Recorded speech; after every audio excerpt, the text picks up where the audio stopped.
사랑하는 제천 시민 여러분, 안녕하십니까? 제천시의회 박영기 의원입니다. 먼저 5분 발언의 기회를 주신 존경하는 이정림 의장님을 비롯한 동료 의원 여러분께 감사를 드립니다. 또한 13만여 제천 시민의 안녕과 행복을 추구하기 위하여 노력하시는 김창규 시장님을 비롯한 제천시 공직자 여러분께도 연말을 맞아 고마움의 마음을 전합니다. 본 의원은 지난 10월 12일 제317회 제천시의회 임시회 본회의에서 제천국제음악영화제 사무국과 문화재단, 한방바이오진흥재단 그리고 인재육성재단에 대하여 행사비 과다 지출, 조직 내 불협화음 및 인권 등과 관련된 문제점에 대하여 시정 질문을 하였습니다.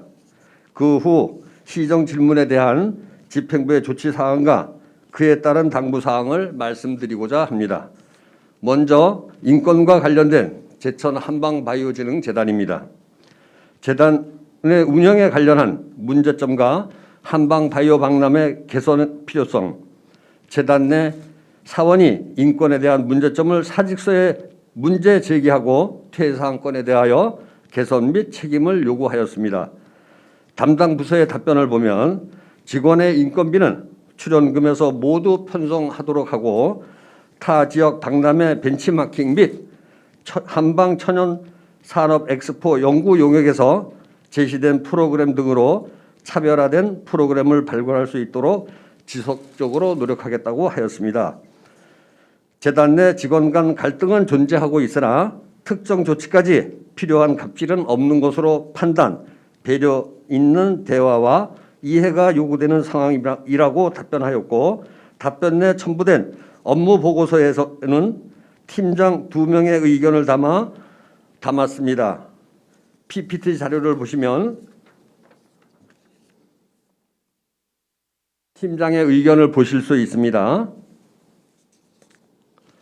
순간을 면하는 답변을 받은 후 21년도 사직을 한 A 사원을 만나 의견을 들었습니다.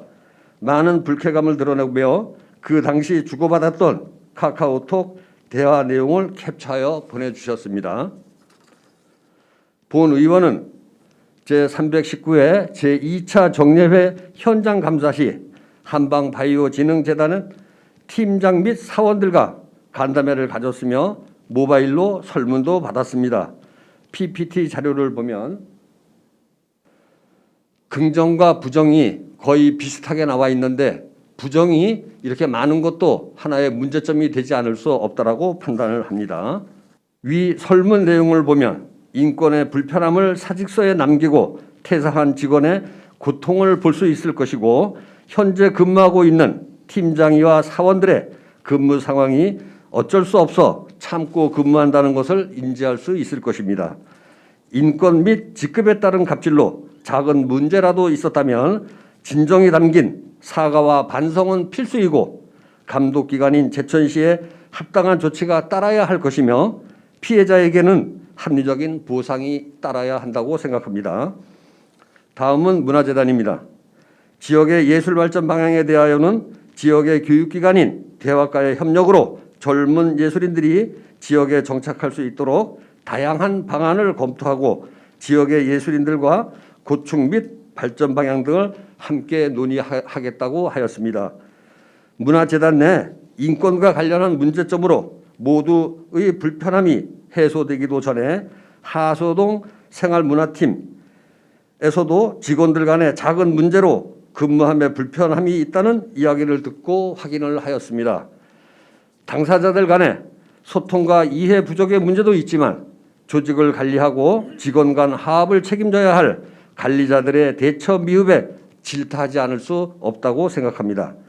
문제점을 상의하면 개인 간 문제이니 당신들이 알아서 해라 라고 대수롭지 않게 생각하며 업무 분장의 불확실성 및 업무 공유와 직원들 간의 소통 부재에 대한 심각성에 대하여 안일하게 대처하고 있지는 않은지 고민이 필요합니다.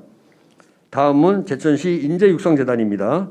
재단 운영비 2억 4천여만 원이 편성 지출되고 있어 이 부분을 절감하여 제천시 미래를 책임질 인재 육성에 집중 투자하면 좋겠다고 질문을 하였고, 담당 부서의 답변을 보면 시에서 출연한 금액만으로 장학금을 충당하는 것은 불합리한 측면이 있고 공무원이 직접 기금을 조성하기 위한 행위는 부적절하다. 다시 2018년 재단 개소 이전으로 돌아가면 인건비 절감하여 장학금으로 충당할 수는 있지만 공무원의 기금 조성을 위한 부적절성과 기부 대상자로 하여금 부정 청탁의 위험성을 노출하는 사안으로 기탁금 조성을 위한 집적 노력을 할 수 없으며 증가하는 장학 적립금 충당을 위한 시 예산의 추가 반영과 공무원의 추가 투입으로 비용과 질적인 면에서 큰 차이가 없을 것으로 생각하여 재단 운영이 필요하다고 답변을 하였습니다. 본 의원이 검토하고 판단한 결과는 현재의 적립금 109억 원의 이자 2억 원과 제천시 출연금 4억 6천만 원, 기탁금은 연도별 차이는 있지만 2억에서 4억 원 정도입니다. 적립금의 이자와 출연금, 기탁금으로 재단 운영과 장학금을 지급하고 4가지의 사업을 1년 계획으로 추진하고 있는 것으로 알고 있습니다. 이에 다음과 같이 운영 방법을 개선할 것을 건의합니다. 첫째, 장학금의 모금 관리 및 선정 지급하는 업무와 청소년을 위한 행사를 추진하는 것은 1년의 사회에 지나지 않아 동료 직원과 협조하여 추진하면 될 것이고, 둘째, 기탁금 조성에 대하여는 공무원이든 재단이든 불편한 강요를 하거나 부정 청탁을 할 수는 없습니다. 제천시에서는 제천시의 미래를 위한 장학 제도를 직능 단체 및 기업인 회의 등에서 설명 홍보하고 참여를 부탁드려야 한다고 생각합니다. 셋째, 업무 추진비 사용에도 투명한 원칙이 필요합니다. 전년도와 달리 특별한 기간에 집중적으로 사용을 하여 시민분들이 의혹을 가졌다면 틀림없이 문제의 소지가 있습니다. 제천시 담당 부서에서는 시민의 혈세인 출연금과 기탁금을 기부하여 주신 시민, 사회단체, 기업의 소중한 재산을 단 한 푼이라도 헛되이 쓰여지지 않도록 철저한 지도 감독이 필요하고, 향후 시민들의 충분한 의견을 들어 더 투명한 집행과 예산 절감을 위하여 제천시 담당 부서로 업무를 이관하는 것도 적극 고려하시길 권고합니다. 마지막으로 제천국제음악영화제 사무국입니다.